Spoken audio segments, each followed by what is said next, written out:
Okay, this is Armored God, and I'm just going to be giving a few basic tips on it. So to start off, I saw these in a different video, but it wasn't explained too well.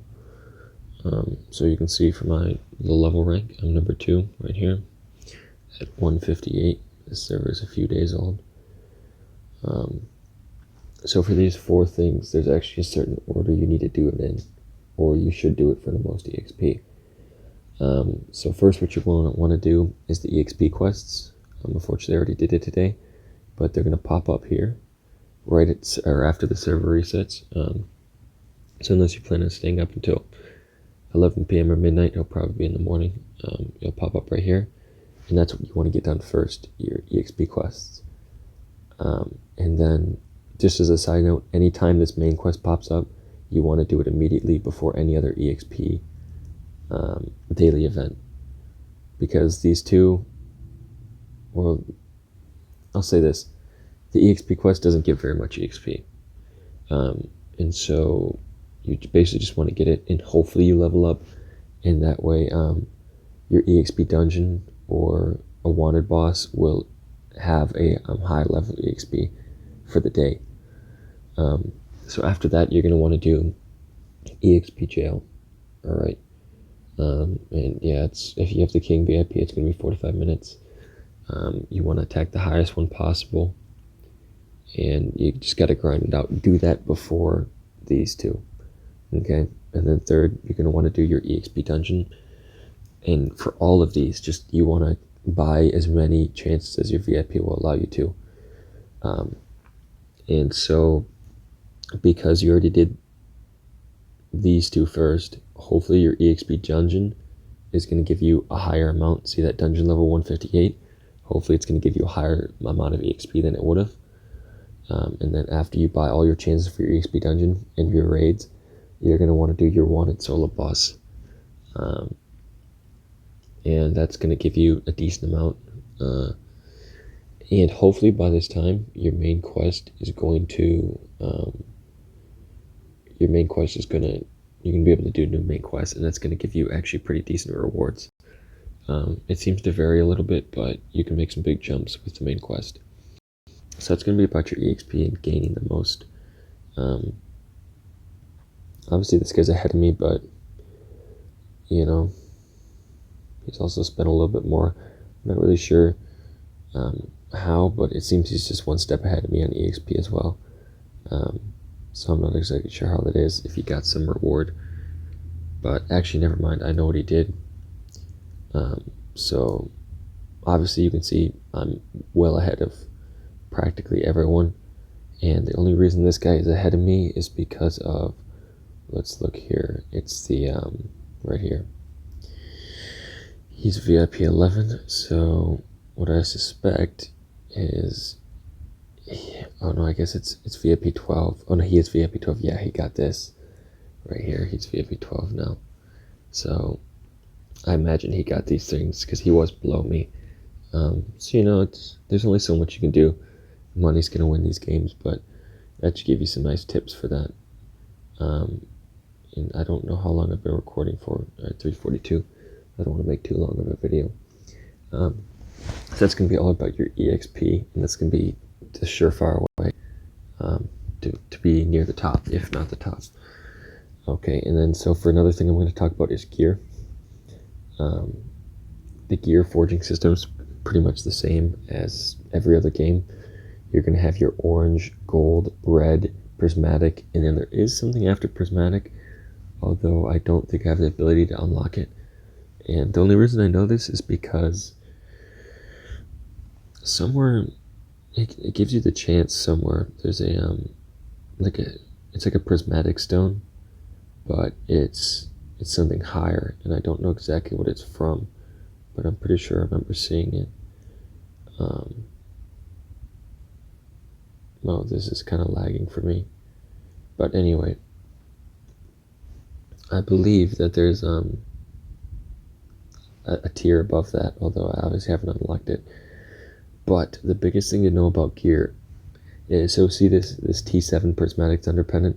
So I have two gold T8, So if I'm not sure, if I want to take it up to red, and I'm not sure that a red will be better than a T7 prismatic, it doesn't matter, because if you look here, I can synthesize it, or no, right here, synthesize. So, and now I can compare, right? So it looks like my T7 prismatic is still much better than my red T8, but no harm, no foul, because, or whatever, because I can just take it right here, dismantle it, and I get the exact same thing. So you lose nothing from dismantle, basically. So as long as you have a steady base of what is it called? These, not this, these red gear crystals, as long as you have some of these, and as long as you have a few prismatic crystals, which I do, you can basically just swap. So let's say I end up getting, let's say I end up getting 2 more gold T8 pendants. All I'd do is I'd dismantle this, get my prismatic crystals, get my red gear crystals, and then I'd use those to take this up to prismatic, if you know what I mean. So I'm basically going to use the materials from this, from the dismantle, to build my next one. So it's really convenient how that works. You lose nothing from dismantling. So you're going to do essentially just keep on taking things to red and prismatic, just like build up. So don't be afraid to test things out, just see if it'll be better. Although prismatic seems to be very good, like this T6 prismatic ring is probably just as good, if not better, as a T8 red. Right now what I'm working on is I have 1 gold lava blade, and then I have an orange.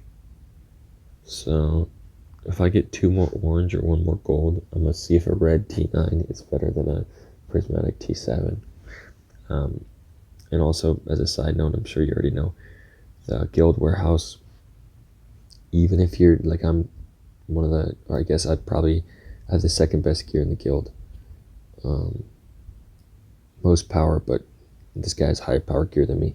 But that doesn't mean that sometimes an item will pop up that I can use.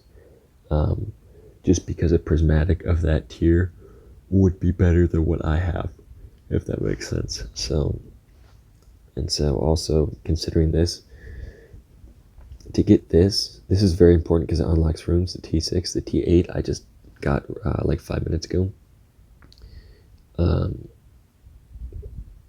754, okay. And so actually I'll just unlock a new section. But in order to complete this, all these gears have to be equipped at the same time, to the best of my knowledge, to actually finish it, or at least the ones you're missing. So see here, like this and this. So to get the rest of these, to unlock it, I'd have to have all of them, but they can't just be in your inventory. They actually have to be equipped onto your character at the time. So just briefly equip it onto him and hit activate, and then switch back to your good gear. But that's going to unlock some pretty neat stuff. So I mean, that was just 20,000 power right there. So here's my runes, and then gotcha. I don't have anything to upgrade this, I suppose, but I don't know what the operation event is. But I just did unlock that. I guess it's kind of 20,000 fake power, but okay. Yeah, I'll have to keep my eyes open for this, but as I said, I just unlocked it not 5 minutes ago. So there's a few tips on just gear and EXP. And getting your EXP up is it's going to be a huge difference. You're going to be able to stay 1 step ahead, basically. Even if someone spends, you're going to be able to, stay sort of with them. This guy's just spent way too much. But you can see, just because the EXP, this guy's probably spent about the same amount as me. But if you look at my level, I'm so far ahead. He's a good guy though, he's in my guild, so is Kinetic. But because I'm so far ahead, I can stay 1 step ahead. And so obviously when you look at the new server, spend rankings, you can see me and this guy are about similar. He's actually spent a lot more than me now. But my power can just stay higher. So if you look at, like, the power rush, I'm going to be able to get this, and that's going to be rather helpful. And then obviously level rush right here, I'm going to be able to get to these 2 level 6 attack gems. I'm going to try to catch up to this guy in the next 2 days with the strategy I used. But, especially for the first few days, your EXP matters so much, because you're just going to be able to keep, at the top. This guy's just kind of, he spends too much for me to really compete with the amount I spend. But, I'm solidly in second on basically everything. Gear's looking a little lonely, but that's all right. We're getting there. See my power. So EXP is really the key to the game and staying ahead. So there's just some things to hopefully boost up your power, boost up your level, which is also going to boost up your power, and just stay ahead and get to that. Not only to these new server rewards, but for other players, it's just going to help you stay ahead of your server and stay ahead of other servers. So border boss, a little PvP action, or the regular boss, you can be able to be compete in those things and enjoy the game. Obviously border boss is very important to do. It's a matter of how much time do you have, but it is going to give you those weapon skills, and the weapon skills are just no joke. If you just look at the weapon, it's just like increases crit by that much. Like it's no joke basically. So actually I'm gonna see if I can. I think I have some S weapon books. I honestly don't know what that. Okay, so I have these, whatever.